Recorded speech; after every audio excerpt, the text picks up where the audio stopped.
Since 1972, the McIlvaney Financial Group has been a conservative, contrarian investment firm.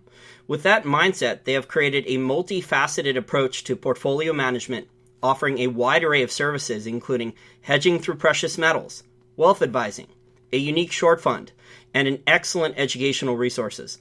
We have had David McIlvaney on our show multiple times because we respect his outlook, viewpoints, and recommendations. You really need to take advantage of the free portfolio risk analysis and bank safety ratings they're offering our listeners. Just call them at 1-800-525-9556, and you will be put in touch with an advisor with years of experience who can take 15 minutes and give you a much better understanding of what true portfolio diversification is. Again, call them at 1-800-525-9556 and benefit from their expertise. Privyet, comrades. Hi, everyone. This is Jason Burack of Wall Street for Main Street and managing editor of the News Doctors and independent financial journalist Eric Dubin. Welcome back to another Welcome to Dystopia podcast. This is episode number 33. Eric, since I used some Russian in the beginning there, I'm sure now the CIA and the NSA with Vault 7 will be listening. Yeah, but I'm still really pissed off that Putin never paid us for any of the hard work we've been doing broadcasting his propaganda. And the guy still hasn't returned my car keys, I'm telling you. Those Russians, you just can't trust them worth anything. Did you hear the story about Putin stealing the Super Bowl ring from the Patriots owner, Bob Kraft? And we should tell our audience what that was all about. The guy was actually meeting Putin at the time, and he's like, check out this ring, isn't it pretty cool? And Putin's like, yes, it is. I'm going to take it. Oh, Vlad, he's such a funny guy. I mean, when he's not riding horses bare-chested or throwing people over his shoulder with judo, so. Now, Eric, we have $12.52 gold and $18.18 silver right now. It looks like they're trying to put in a bottom. Obviously, I think the cartel has tried to smash it lower, but they keep popping back up. If our listeners go and listen to the Jeff Clark interview I did from last week, he's a senior precious metal analyst at goldsilver.com. He talks about how physical demand is still strong in India, talks about how Indian gold refiners are willing to pay a premium to get scrap gold in because they can't source enough supply. And Jim Rickards this week talked about how Swiss gold refiners, one of the largest ones in Switzerland and one of the largest ones on the planet, has increased gold refining capacity and is still running their refinery 24/7, 365, and still cannot meet demand, that they have a back order of about 3 years. Yeah, physical demand is, in fact, catching the market. The market is defined in terms of price discovery by the paper markets, and that's why manipulation has been successful in containing the price of gold all of these years. But people give too much credit to the powers that be in terms of their ability to manipulate things, because if they manipulate with 100% control, they would break the paper markets, and ultimately that would break their ability to control gold. So, yes. Bill Murphy coined a phrase, managed retreat, to refer to the trading in particular from the start of the bull market to 2011. And that's kind of like what we've got going on all of a sudden. In the last year, through fits and starts, we have seen the rebirth of this precious metals bull market. And it was only a couple of weeks back that people were gnashing their teeth and fretting at how we had failed after leaping over 1250, leaping over 1260, momentum starting to run, and then out came the cartel and beat the snot out of the market.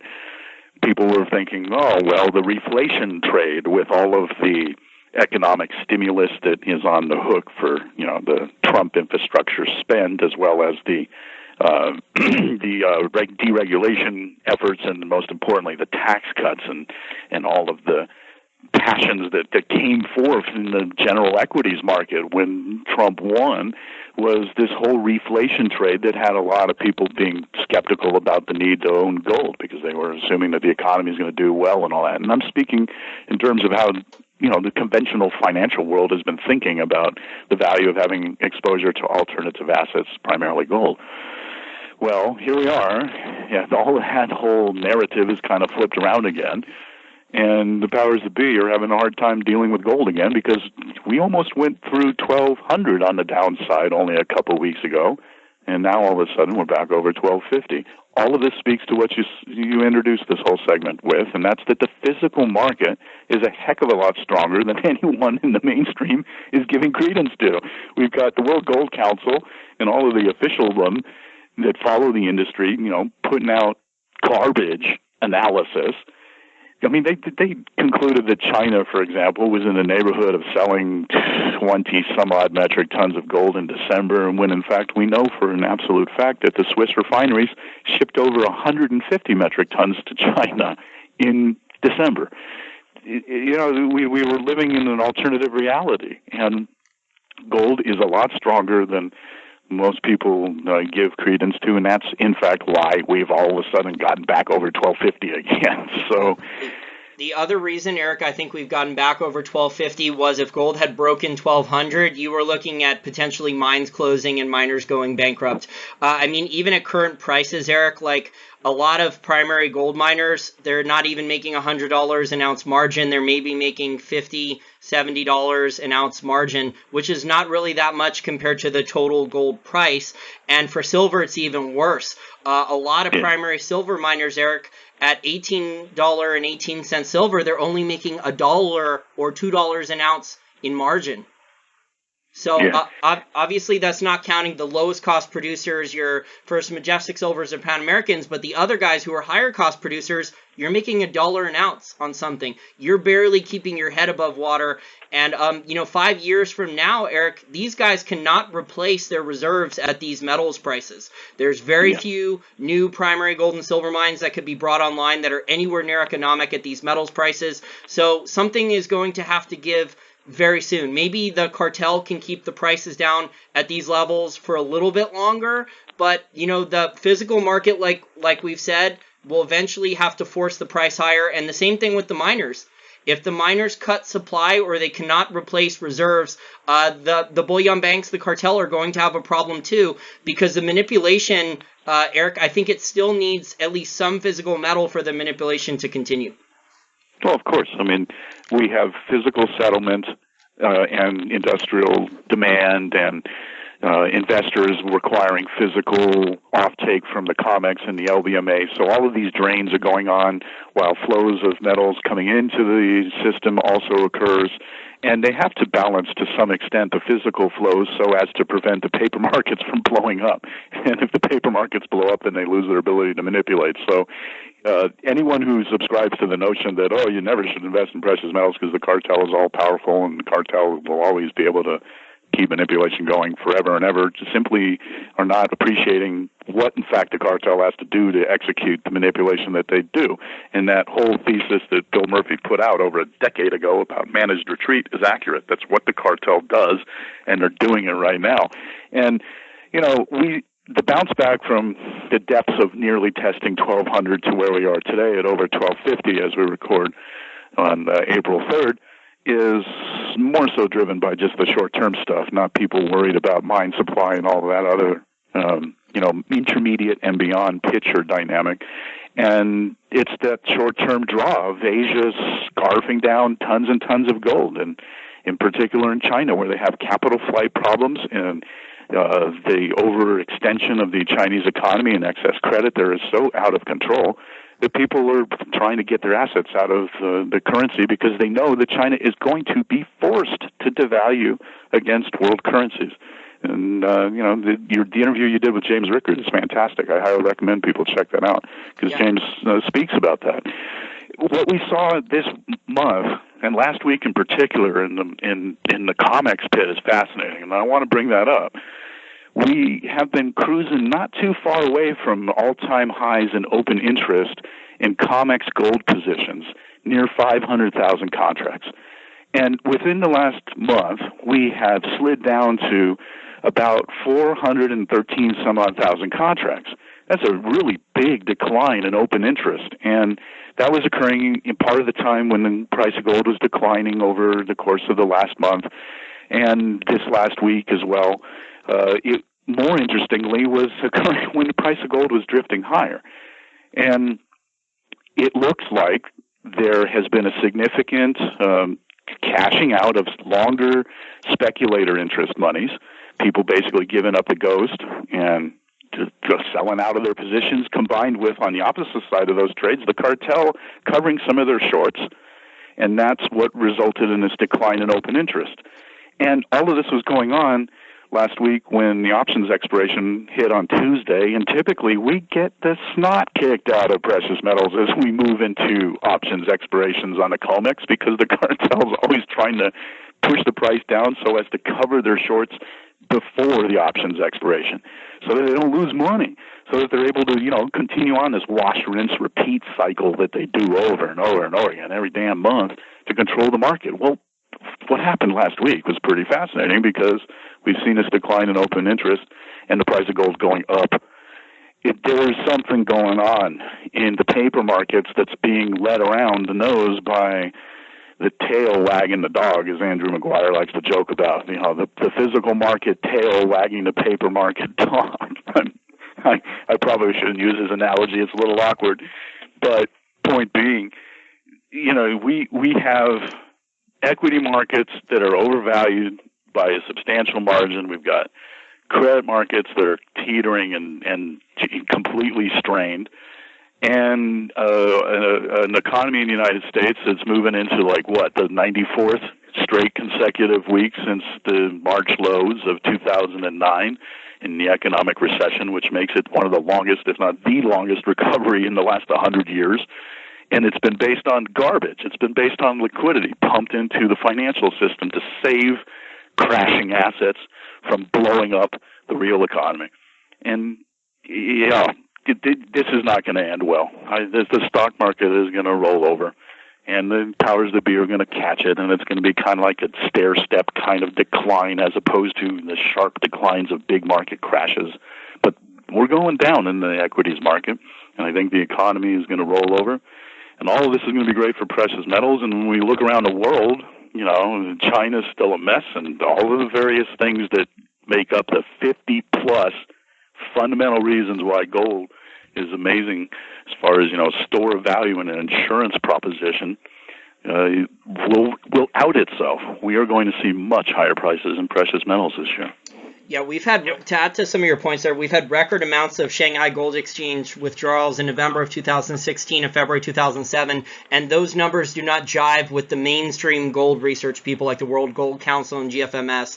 So I think I'll believe the Shanghai Gold Exchange withdrawals more than the mainstream gold people because of their bias. It's corroborated, too, with the statistics that we know for exports from London to Swiss refineries and from the stats that show how much Switzerland dumps into the world markets, including direct to China. We know that 156 metric tons, give or take, was sent to China in December, when the World Gold Council were twiddling their thumbs and telling us it was only about 20 metric tons that China had actually sold in December. They didn't even get the direction right. So the officialdom and mainstream financial coverage of the gold market is just a clown show. Well, it's normally heavily biased. It's almost always negative, and what's also negative is Bitcoin coverage. So almost all mainstream financial media coverage of gold, silver, and Bitcoin is almost always negative. There's been over 1,000 obituaries written about Bitcoin. Despite the fact that, a lot of I was just at a Bitcoin conference 2 weeks ago in Washington, D.C., and lots of large corporations are heavily investing in Bitcoin and blockchain technology to help them save a lot of costs on the back end. So that's IBM and others. There was a vice president there from IBM who said he spends 19 hours a day building blockchains for large corporations now. So, and that's to help them save money on the back end. But Eric, I wanted to ask you, after our last show and a couple weeks before this show that we're recording today on Monday, April 3rd, opening day for baseball, and Janet Yellen increasing the interest rates. So what's your view on that? Do you think we're going to see more interest rates coming? Do you agree? Did you listen to the Danielle DiMartino Booth interview I did last month about how she said the Federal Reserve now is going to use they're going to use the Federal Reserve as a political weapon? It's weaponized, and they're going to increase interest rates a couple more times to crash stocks and other asset prices to make Trump look bad and hurt Republicans in the next election in 2008 for Congress. 2018 for congressional elections. Well, I wouldn't say that I believe that is the master thesis and operating motivations for the Fed. However, I would easily make the argument that people like Janet Yellen would look at that as a nice fringe benefit towards acting. I think their focus is more so on having to respond to what the markets are demanding the Fed to do. The Fed has always been a reactive organization, even though they try to present themselves as stewards of the economy and adjusting things and pulling levers and so forth based on what they perceive to be the forward-looking perspective on, where the economy is going to be. But as we have talked about many, many times in countless shows, all you have to do is look at their forward-looking picture as far as, what their expectations are. In fact, I'll include in our write-up a nice little graph that was put out today that shows all of the various FOMC expected rate increase cycles for each year. These monkeys come out and they say, we're going to do this, and this is our forward dot plot. Every single year, they have to recalibrate and pull back what they said the previous year. So anyway, getting back to where we're going to be with the Fed, I think we will see the Fed raise one more time because the markets are going to force them to raise. We have the dollar shortage issue that is partly why this is happening, and just the maintenance of their credibility in the face of fears of reflation dynamics happening. So they're going to be forced to raise, but what's going to happen is the economy is going to be rolling over at the exact same time. The economy is already rolling over right now. The Atlanta Fed GDP now numbers took a dive, literally the same week that the Fed was raising rates. Yeah. And people are scratching their heads wondering, well, why is the Fed raising rates right now? And the reason why is because they're being forced to by the market. It's not because of some economic policy that they're running. They're dealing with, the inefficiencies that have been engendered by hyper-manipulating all markets in the first place and fixing problems by trying to reflate busted bubbles from yesteryear with new bubbles. That's their economic policy. It's absolutely insane, but that is, in fact, the truth. So I think the Fed's going to be forced to actually start easing, and whether that's at the end of this year or the first quarter of next year, I can't tell just yet, but that's the sequence that I think we're looking at. The Fed will probably raise one more time in June, and then it'll be done. They're going to, by that time, the stock market will be setting up for rolling over in the fall, and the Fed's going to be freaking out by the end of this year.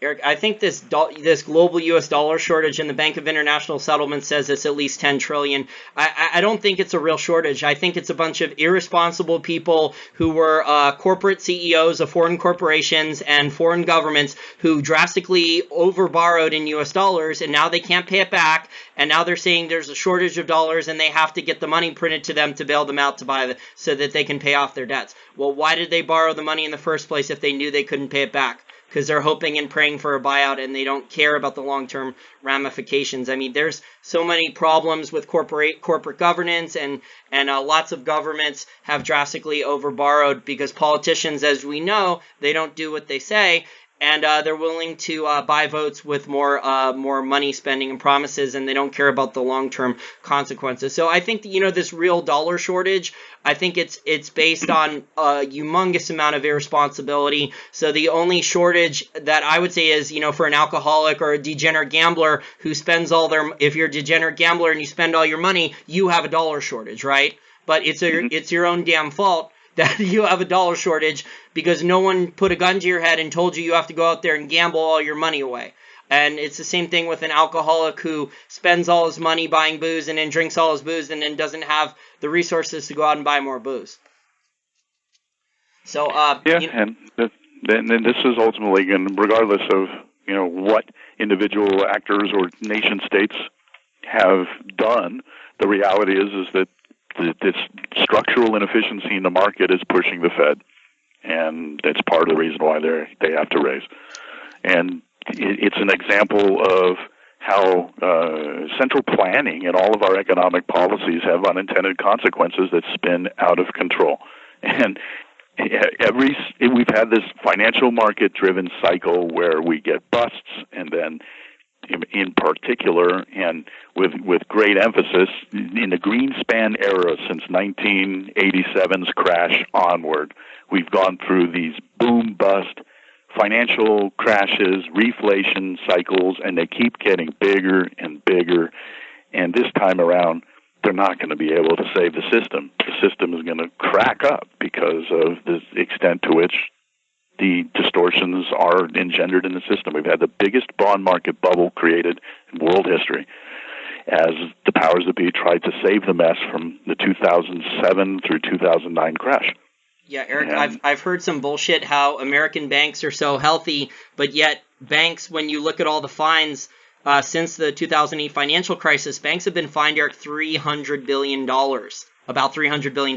That's almost the market cap of Johnson & Johnson, for perspective there. And we know that, the Obama administration and others have been funneling, and the Department of Justice, the corrupt ones with Eric Holder and Loretta Lynch, were funneling that money, to George Soros, types of charities and social justice warrior programs and others. So that bank money and other corporate fines were being illegally funneled there. So it's just really sad with the corruption and, how the Federal Reserve, which is Wall Street's, bailout monster, just completely continues to bail them out. One more thing I wanted to talk about. This happened a couple weeks ago. Were you surprised to see that Bitcoin was worth more than 1 ounce of gold? No, I mean, it was very highly valued not too long ago, about a year or so back. So, yeah, I mean, it's moving around, and gold also declined, too. People were making a big deal about Bitcoin going above the price of gold for a while. Well, gold fell down. Gold was at $1,920 or something back in 2011. So, it's more. Well, what I point out to people is that, the Bitcoin market is not manipulated at all on the downside, really. So maybe there's a little bit of manipulation. That's not true. That's not true. China beats the crap out of the Bitcoin market periodically as they go after, the speculators that are having capital flight in China when they try to scare them out. It's not so that's nearly a form as of bad. Manipulation. It's not nearly as bad as what happens in precious metals, though, where prices are... No, it's worse, Jason, we were like, what was it? I don't follow Bitcoin on a day-to-day basis, but we were, 1,300 or whatever. We went all the way down to 800. I don't remember, but it was hundreds of dollars of swings. It went from 1,300 to like a little bit below 1,000 or 900 in a couple weeks. And there might have been profit in a couple of weeks. Yeah, but there might have been case. Yeah, but there might have been profit taking there, Eric. So it might not have all been manipulation. So some of it could have been. Chinese. No, well, we can agree to disagree, but I don't follow Bitcoin on a day-to-day basis. But back when this happened, China had increased the mandatory requirement reporting for Bitcoin trading in China, and that's when that crash happened. That's manipulation. There is manipulation in every single market, but I still think gold and silver are more heavily manipulated than Bitcoin. It's more systemic. I mean, you have like levers in the system of manipulation is a worldwide coordinated effort, whereas what China did was just a single organization dealing with regulations that deal with Bitcoin's trading within Chinese nationals. So, yeah, of course. I mean, what's going on with the management of precious metals is a full court press. But in terms of the magnitude of what China did to Bitcoin during that 1 week, it was like, oh my God, they dropped a bomb on the market. It was unbelievable. 30+% down. And yet Bitcoin is already back to 1154. So, that's right. I mean, like, that's showing that that people are buying it a lot. So, I mean, if the manipulation was worse than in gold, it would not have gone up back as quickly as it has. And what's the total market cap of value implied within the Bitcoin market? 10 billion or something? It's maybe 16 billion. It's 16 billion. So, yeah, I mean, we're talking about peanuts compared to global, precious metals markets. So you do get those outsized swings. Well, I just wanted your opinion then on comparing the price of Bitcoin to the price of gold. Yeah. Because if there was more of a free market in gold, I think we would have the gold price going up similar to that based on all the different things we see going on in the global economy and stock markets looking like they're starting to roll over now, and interest rates rising. Normally, people think that when interest rates rise, that means gold and silver fall, but through financial history, especially during the 1970s, gold and silver price were going up a lot as interest rates were rising, and it took Paul Volcker to drastically increase interest rates, and that's not going to happen. There's no Paul Volcker out there. Paul Volcker even admitted that that interest rates cannot be raised, what he did back then. And he said, I think in his own memoirs, that he wishes he had manipulated gold and silver so they wouldn't have spiked. Yeah, he does mention that in his memoirs, referring to the 80s and the 70s. Yeah, so we've had some of the other alt currencies like Ethereum. It more than tripled in 10 days from $13 to $45. Dash also went up a lot. I haven't checked the price on those lately, but they were doing pretty good. The other market, Eric, that really interests me right now is the oil market. We just went a little bit back above 50. We were below 50 on both WTI and crude. Right now, I think we're at 50 WTI and 53 Brent. I can pull up my oil prices website real quick. Yeah, we're at 50 approximately WTI and 53 Brent. And yet I see tons and tons of stories coming out about how new supply could come back on, all this new supply that's coming online. I see at least like a dozen news stories in the last week or two about all these large producers who want to bring on new supply soon. I have the story actually that says the latest Dallas Federal Reserve survey results show growth and optimism for Texas oil and gas production. Mm-hmm. And there's tons of more stories about how Shell Oil is going to start producing a lot more in the Permian. I think Libya is bringing on 250,000 new barrels of oil a day. They're bringing it back online. Yeah, Western Libya is going to bring on 250,000 barrels of oil. So, this supply thing, we could have a bust. We didn't have an enormous amount of bankruptcies in the oil market when oil got to 39 a barrel. We could have a bust soon. So, actually, oil hit 29. Sorry, oil hit 29. We may see oil break 40. We may see that in the next 12 months, less than 12 months. We could see oil break 40 if all this new supply were to hit the market and the global economy were to slow down. And Rick Rule, Eric, I don't know if you saw this, but Rick Rule gave a keynote speech at PDAC about a month ago, which is, the large mining and resource convention in Toronto. Mm-hmm. And he said that high-yield energy debt is worse than the subprime crisis. So that's how large high-yield energy debt is now. And the market's acting like it's not a big deal. So we could see a spillover. I've used the analogy of a global economic minefield. So the oil market is a large economic landmine. And we could see a big spillover into a lot of other markets if the oil price were to, say, get down to $40 a barrel or break 40, go below. It could start to trigger an enormous amount of bankruptcies, and that could cause a lot of other problems in a lot of other different markets. Yeah, and a lot of the companies had benefited from hedges that have now begun to come off. So that's part of the reason why we didn't see that really large wave of potential bankruptcies start rolling through beginning in 2016.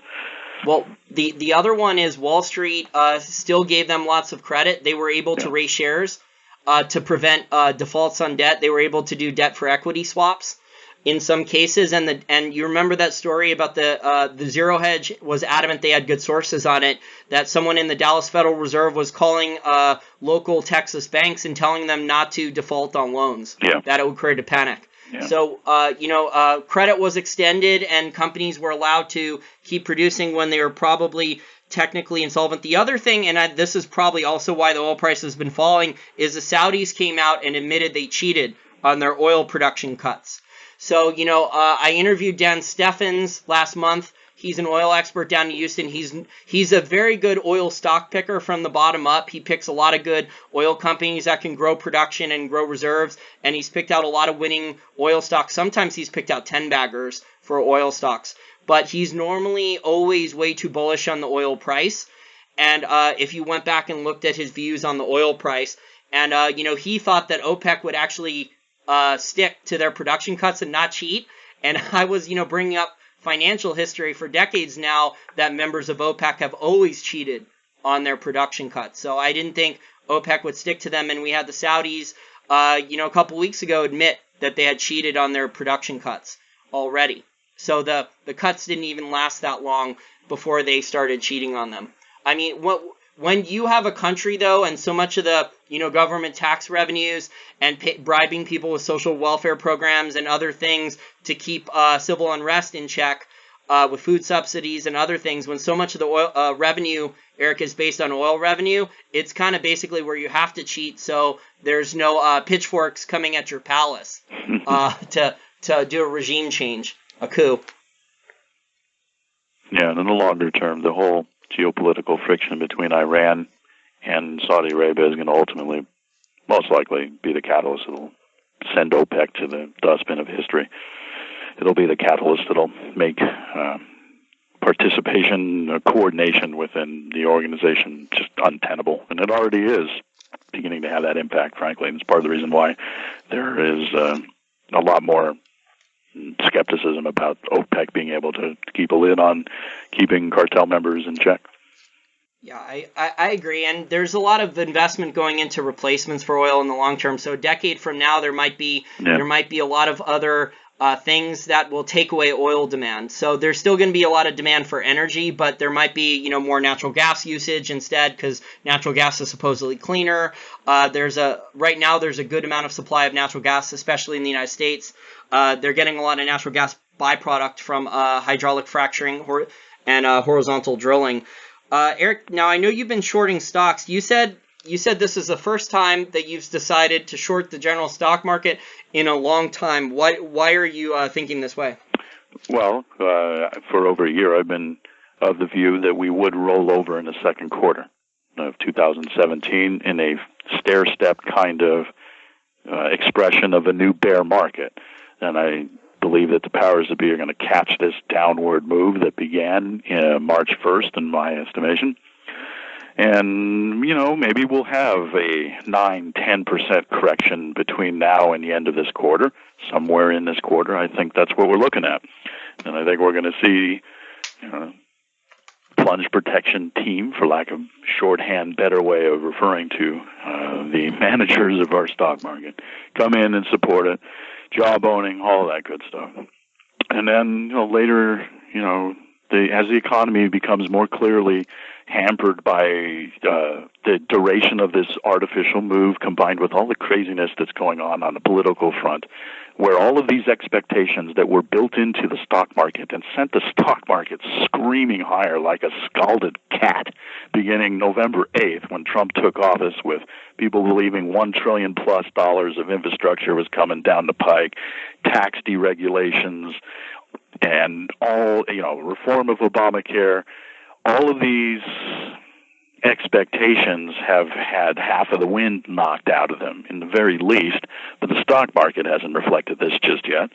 And we have a political debate that's going to go on over the months to come that's going to be just, the nastiness that we went through the last time we had a government shutdown is going to be nothing compared to what's coming, because the partisan divide in the United States is unlike anything that we've ever experienced. It's certainly in modern times.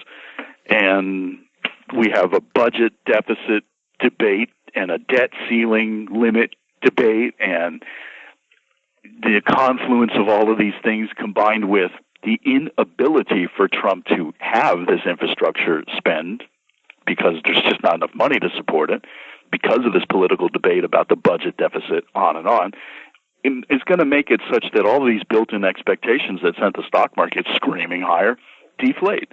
And that's going to be the air that's going to pull out of the stock market bubble this quarter. And I think that's what's going to drive the 9-10% some odd correction that we're going to be looking at, in the near term. So earlier in March, near the beginning of March, when the Russell 2000 rolled over, it posted on my Facebook wall that I am now beginning to build into a position of shorting the general stock market on the back of the Russell 2000, because I don't want to get exposure to large caps that can occasionally get benefits from, flight to safety, quote unquote, of dollar flows, people wanting to hide in the U.S. dollar, so they'll buy, IBM and large caps and the Dow Jones Industrial Average universe of stocks and so forth.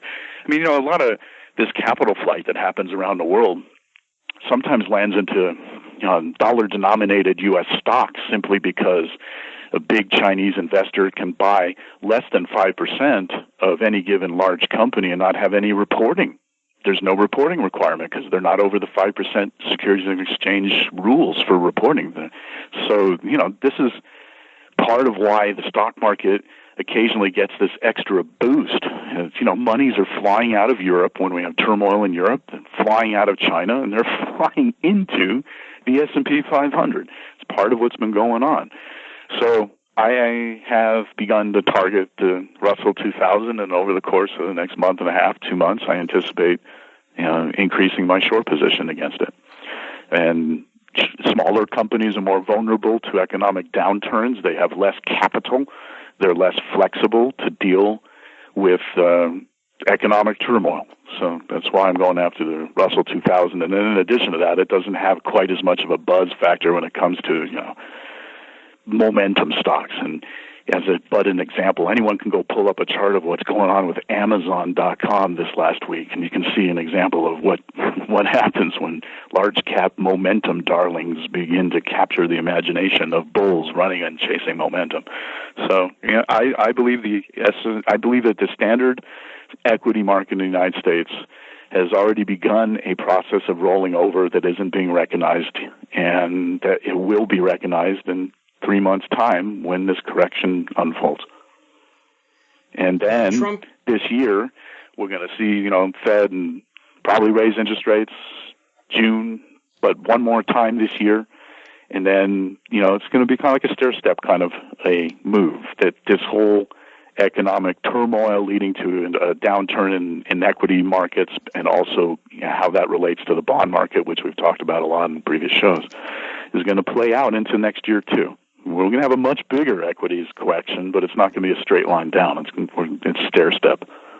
Sounds like a lot of volatility in a lot of different markets is going to be the new normal going forward. We didn't have a lot of volatility the last few years. A lot of it was blocked for a lot of different reasons.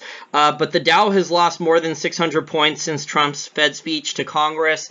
That the Trump rally since he won the election and then the inauguration, I think a lot of it was based on hopium. He hadn't actually gotten the tax cuts. He hadn't actually gotten Obamacare repealed and replaced with something much better. He hadn't actually spent the money on the infrastructure, like you said. He hadn't done any of these things. And yet the stocks were already pricing this in. It was way ahead of themselves. And what worried me, Eric, was that we had 12 record days of stocks going higher. We had not seen that since 1987. And we know what happened in 1987. One of the largest crashes in stock market history was in 1987. So all those days in a row of stocks going up and the euphoria of Dow 20,000, Dow 21,000, that was too, as a contrarian, a value investor and a contrarian. As a value investor, I'm worried because I think you could look at a lot of different value metrics besides the CAPE, which is Dr. Schiller's cyclically adjusted price to earnings. There's so many different valuation metrics that say this is one of the four most richly valued stock markets in history, with 1929, 1999, and 2007. And I think Warren Buffett has been very disingenuous, saying that compared to interest rates, stocks are cheap.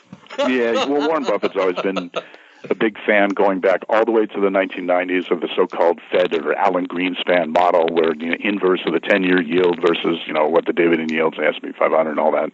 That's his favorite valuation tool. Actually, it's Buffett's darling, his shorthand. But the thing is that the quality of the earnings that are in the S&P 500 over the last, ever since the 2009 crash, are garbage. We have, outright stock buybacks that were purchased on next to no-cost funds, and accounting gimmicks, and the artificial nature of the economy overall. The earnings quality sucks, and we've been in an earnings recession since 2014, and earnings are turning down for the S&P 500 universe as well. That's because share buybacks, Eric, have slowed, and revenue is slowing too. Yeah, that's part of it. Yes, and then on top of everything else, there's just accounting manipulation and forward gaming, when it comes to how they deal with, international sales. I mean, I'm speaking about the S&P 500 universe with really large companies, and they're able to manage their books. I mean, IBM is legion for what they've done over the many, many years of managing to meet the analyst estimations of what quarterly results will be. They play huge games with the stock analysts who cover them to move the bar down for the earnings, for revenue and earnings beats, so they can beat them by a penny or two. And then the executives, it's a share beat game. They use buybacks to do this, but the buybacks, like I said, have been slowing a lot the last 12 months. So even you know what also too is, while the corporations, the executives were doing share buybacks, right, massive amounts to beat earnings, they were dumping enormous amounts of insider selling for the stock. So with their own money, they were dumping shares while they were using, shareholder funds and access to cheap debt to buy back stock to beat earnings to give themselves even more. So that's a bad combination there. That doesn't show that the stock market is poised to grow higher, is to go higher on fundamentals. The other thing is the real economy, Eric. The restaurants. There's tons of evidence that retail and restaurants are just getting destroyed. I don't know how much TV you watch, but I see tons and tons of TV commercials for these middle-class casual dining restaurants. Some of the restaurants, Eric, it's buy one, get one free.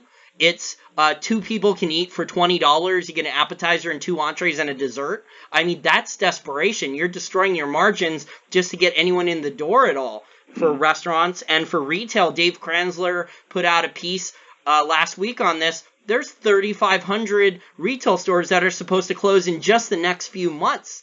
And there's entire retail brands going out of business, like Limited at malls. So you're looking at, what was once one of the main staples of American consumer culture, the shopping mall. You could see, bankruptcies of shopping mall real estate investment trusts because their tenants are closing stores and can't pay the rent. So this is going to create a vicious cycle here in restaurants and retail. And that reflects, the real economy. The consumer, I think there's a lot of evidence, Eric, that stagflation is increasing. Whether it's the beige book expectations that the Federal Reserve reported, how business owners are seeing their input costs go up, and there's a lot of there's tons and tons of anecdotal evidence about this, although I think, the mainstream media isn't covering this very well. Ed Butowski's Chapwood inflation index is saying basically 12% inflation per year now in a lot of major cities. So inflation and taxes.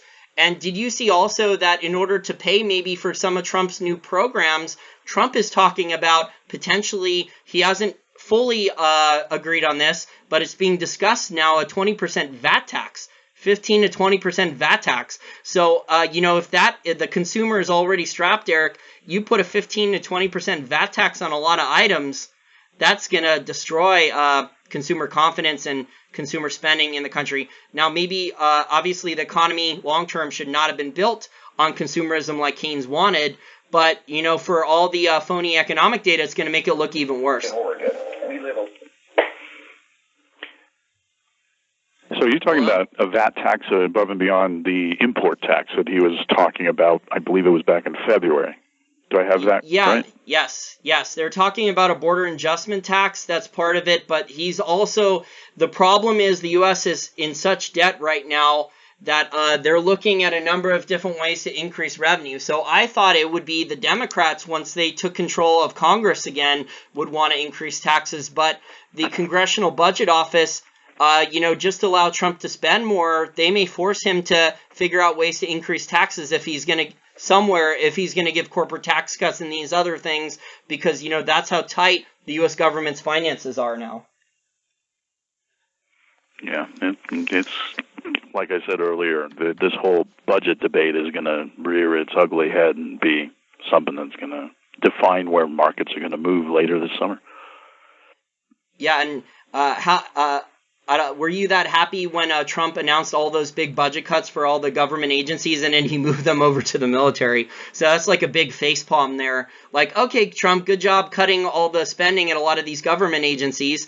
He does want to cut regulations. That 2-for-1 regulation rule is good, but then he puts it all into military. So that's frustrating. He's starting to act like a neocon. I don't know if I go as far as saying neocon, but he's certainly, appealing to the base of his various constituencies that make up his base. And, strong defense is typically a Republican plank that most Republicans like and so forth. So he's using that as a way of doing some fiscal Keynesianism. And what was it, $56 billion that they're proposing for the Pentagon? I mean, the dollar figures that we're talking about, grand scheme of things, is really not that big. And then when they cut from all the various federal agencies and whatnot, they're not able to round up enough money to make a big difference anyway. So it's interesting fireworks and showmanship from a political punditry point of view, but when it comes to how the market's going to react to the budget, how they're going to react to real numbers, the federal budget debate is going to basically tank the stock market because the policies that are being proposed are not going to fix things. Yeah, I mean, Trump inherited an enormous disaster. So there was a lot of Trump optimists who thought he could quickly fix things. And we're learning now through all the current events, the Susan Rice events and others, that basically, in my opinion, Eric, Trump is fighting a war on many different fronts, or he's fighting a bunch of different wars. So you have the Democrats who want to sabotage him or get him impeached or limit him to one term. You have a lot of Republicans who don't like him. He's fighting the deep state. He's fighting the mainstream media who hates him. He's fighting the bureaucracy in Washington, D.C., which is why he didn't show up and throw the first pitch today at the Washington Nationals home baseball game in D.C. because he didn't want to get booed in front of all the Democrats going to the baseball game. He says it was a scheduling conflict. I don't believe him. He didn't want to go there and get booed by all the Democrats in the Washington, D.C. area. And we know that from the voting because Washington, D.C. and a lot of Northern Virginia, 90% of it voted for Hillary Clinton and is a Democrat. More than 90%. So I want to talk about WikiLeaks Vault 7 before we get to the scumbag nominees. Supposedly only 1% of WikiLeaks Vault 7 has come out. Are you surprised at what the deep state and CIA has been able to get away with their spying and inserting things directly at the factory on iPhones and in smart TVs? Well, no, not exactly surprised. I mean, frankly, I've known since 1995 about Windows operating systems being implemented with an NSA backdoor, Intel's circuitry within their microprocessors have had backdoors. I mean, these things have been known for more than decades in terms of what the confluence of the tech industry and the intelligence agencies sometimes get involved with.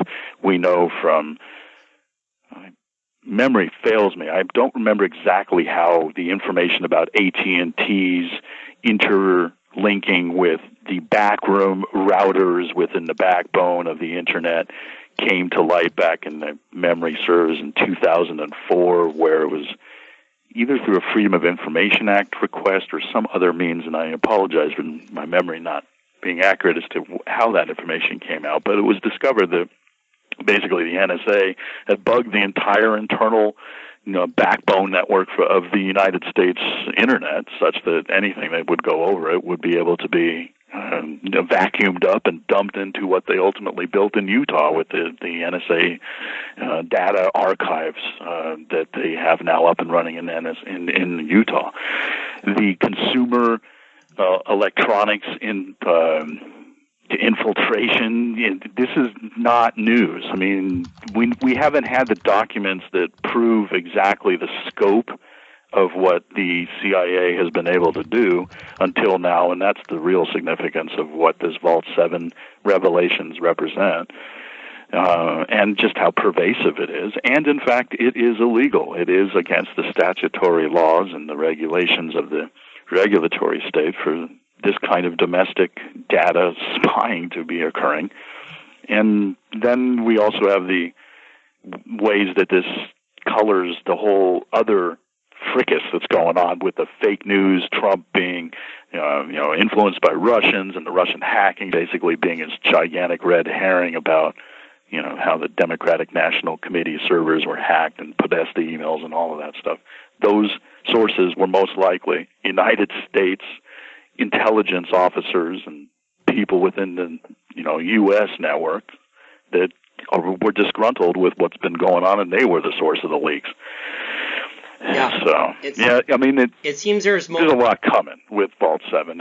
It like you said, there's only some 1% of the data that's been put out, and over time, as WikiLeaks vets the information and cleans it up so that they don't destroy sources and methods and compromise intelligence, because they're pretty careful with how they release things and fact-check things. They've never released anything that has ever been determined to be inaccurate or fake. Not one. Yes. And they had to redact. They had to redact thousands of names on the Vault 7 release that they already released because they were political allies of the U.S. Right. So this is the first time they've ever had to redact any names before. Yeah. And this information is coming from within the United States intelligence community. That's the take-home point that people need to recognize. There's a war going on within the intelligence community. I mean, I spoke a moment ago about how insane the partisan divide is within the United States, just when it comes to average people. But there's literally a divide within the actual oligarchy and ruling elite of this country.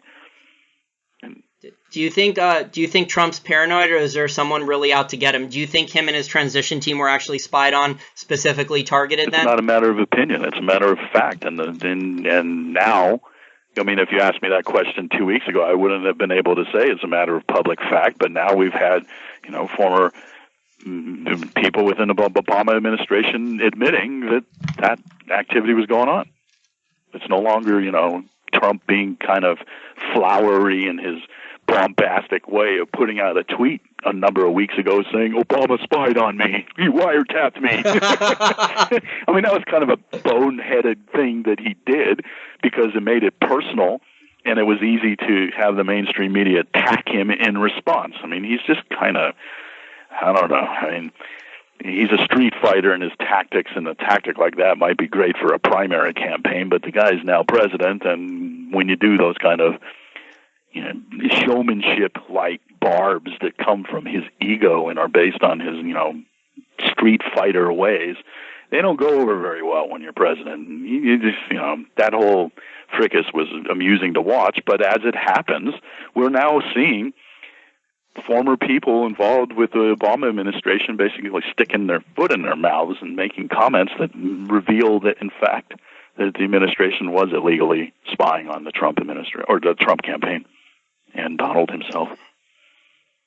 Yeah, the Susan Rice news that Mike Cernovich has broken, he confirmed through his sources that the New York Times and Bloomberg had the story months ago and sat on it because it would have made Obama and the Obama administration look bad. Yeah. Yep. Yeah. Mainstream media, fake news. That was, I heard I don't know if you had a chance to see the Mike Cernovich on 60 Minutes, but I heard they recorded him at his house or apartment for an hour and edited it down to 2 minutes on 60 Minutes, which is total bullshit. But, that's how they play. They play dirty tactics. He said, though, that when he knew they were coming over to his house to record, he said he came for a fight because he knew they were going to look for, any little thing he said on the recording to edit and cut out and make him look bad and embarrass him. And they did that with Peter Schiff. Yeah. They tried to do that with David Seaman at The Daily Show. The Daily Show did it to Peter Schiff. So, if you have a different viewpoint that's outside of the mainstream media, then you're going to get attacked like that, no matter how accurate they are. I mean, like you said, WikiLeaks has an excellent track record of posting true stuff. It's a flawless record. And they've never made a single and mistake. I think, well, there was also another NSA whistleblower. It wasn't William Binney because he's been out there for a while, but William Binney said that they did go after Trump specifically. So he's like the NSA guy, him and Snowden, that I pay attention to for their opinions on this stuff. But there was actually another whistleblower in the last couple weeks, and the guy tried to take all this information he had gotten about illegal programs to the FBI, and the FBI, I think, tried to arrest him. I can't remember the guy's name. He was trying to get witness protection. He was trying to get immunity and witness protection, and I forgot, Montgomery. I think his name was Montgomery. Did you hear about this in the last couple weeks? No, I'm not familiar with that story. Yeah, so I won't talk about it anymore. Our listeners could, I'm sure, will fill us in. Let's get to the scumbag nominees and close out the show. We have some interesting ones. So we're going to go with a global one. South Korea's president was impeached and also arrested recently. And this is an enormous scandal for South Korea. Okay, so I'll just briefly, without botching the South Korean president's name, without botching her name, I'll just briefly explain the situation. So one of her friends, one of the president's friends, was a cabinet member, and she illegally used her position as a cabinet member to secure favorable government business contracts for her and her friends. So the president protected any investigation into this and was trying to block, her friend who was a cabinet member from getting in trouble for this. So the president went down with it as part of the cover-up. Why do I bring this up? Yes, she's a scumbag, but, this is an outrage of corruption in South Korea. But, Eric, this shit happens every day in the United States at all different levels of government, where there's, using your contacts within government or getting preferential deals for your friends if you're a government employee at all different levels. So, the Korean people should be outraged about this corruption, but the American people, you better fucking wake up. This shit happens every day at all different levels of the United States government in basically every single state, every municipality, and, people aren't going to prison or getting impeached or getting arrested or anything like that for it. This shit is business as usual. So, that's scumbag number one. Scumbag number two, we'll do a quick one. Ridiculous that Chelsea Clinton got a Lifetime Achievement Award. What the fuck? I feel like it's like one of those gold stars you get in first grade if you are signing your name right or something. What the fuck is she? Yeah, and she was just named to a board of directors for Expedia too. Why? Was that a payoff or something like that? So what the fuck has she accomplished? She's not even that old. She's around my age. And she's been riding on her parents' coattails for years. So I don't know what she's really accomplished. That's ridiculous. Seems like, a normal Clinton payoff. I mean, that's like giving her mom like an integrity award. That's giving like a Hillary Clinton like an integrity award or something. Like if the Bar Association gave her an integrity award, or Bill Clinton an integrity award. Yep. Okay, third one, James Comey. Okay, and he was testifying under oath in Congress a couple weeks ago. This show's been rescheduled a bit. So Comey was testifying under Congress about whether or not Trump was actually spied upon, and Comey's being a lawyer. I'm not sure if you guys are familiar with Comey's background, but he was a military-industrial complex lawyer getting as much as $6 million a year, I think, for Lockheed Martin and Boeing. So he knew corruption and scandals there because there's a lot of them in the military payoff scheme with the military-industrial complex. And then he was hired as a fixer to the board and lucrative board of directors for Hong Kong Shanghai Bank or HSBC Bank to clean up the criminal charges that HSBC was going to get for knowingly laundering billions of dollars in drug cartel money. So he was brought in. He had his government contacts because he was in the prosecutor positions before. I'm not sure about his full resume, but I know he'd worked for the government prior. So then this guy ends up, I don't know how, as head of the FBI, and he's involved in scandals. I think his brother was doing Peter Comey may have done the taxes for the Clinton Foundation. So someone can fact check that for me, whether or not that's true. But Comey, he was definitely lying on the stand, playing word games about whether Trump was actually, spied on.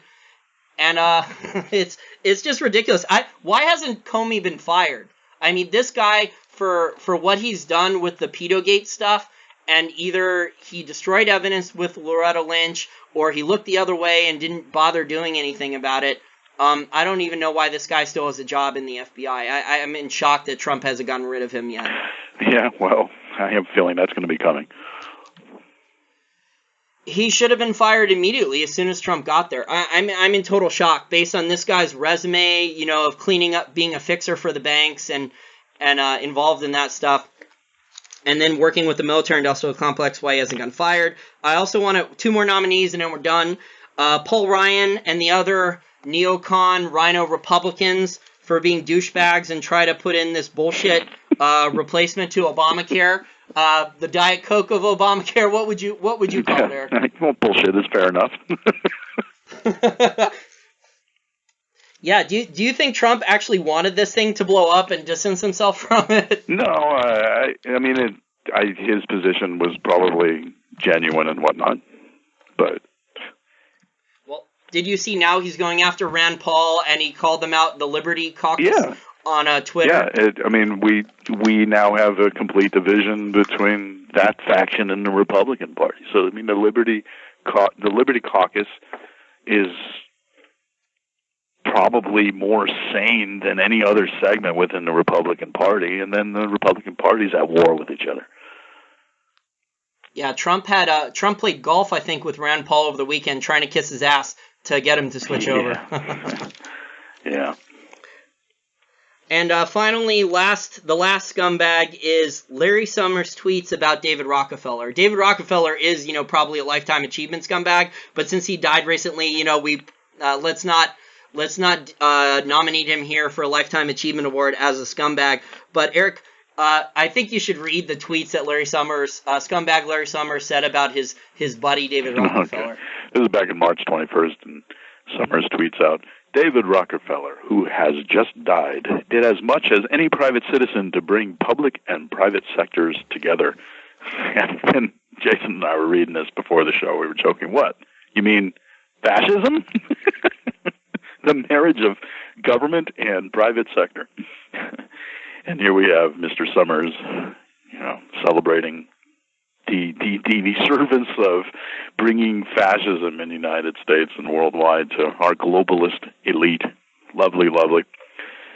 He also went on to say, I wish we had more business leaders like David Rockefeller who took the long and global view. David Rockefeller was my friend. I will miss his friendship and wisdom. And he actually didn't get dogpiled on that much for tweeting this stuff, which is kind of funny. I mean, if someone like Alex Jones or some other alt media producer had bird-dogged these particular tweets, probably would have had a lot more comments on them. There's only been 8 retweets right now. They made... Eric, those are the Google censorship algorithms. They removed the bad stuff about that was said. Because Alex Jones and others, I think, did videos about what Larry Summers said on his Twitter about David Rockefeller. So I know people did videos about it. Yeah. So I think the bad tweets were removed. That makes sense. With Google's that there were only 8 retweets on something that was put out back in March 23rd. So I'm looking at his account right now, and most of his there's quite a few here. I mean, there's one that has 50 retweets, and that was published only a couple of days ago, and stuff like that. So probably had some scrubbing going on. Yep. Well, welcome to Dystopia. I mean, Larry Summers is so brainwashed. He is so distorted from reality. He believes all the government statistics. You talked about the Atlanta Federal Reserve. I mean, look at the track record of these Keynesian predictive models when they do economic modeling. Look at the long-term track record. They had to revise it only a month later, down 80%. Yeah. I mean, these guys are making 6-figure salaries to do work that a month later is basically garbage. That's the best job in the world. You're getting paid to produce shit. But it looks nice. You're getting paid big bucks to produce shit. It's economic propaganda at its finest. The charts look pretty.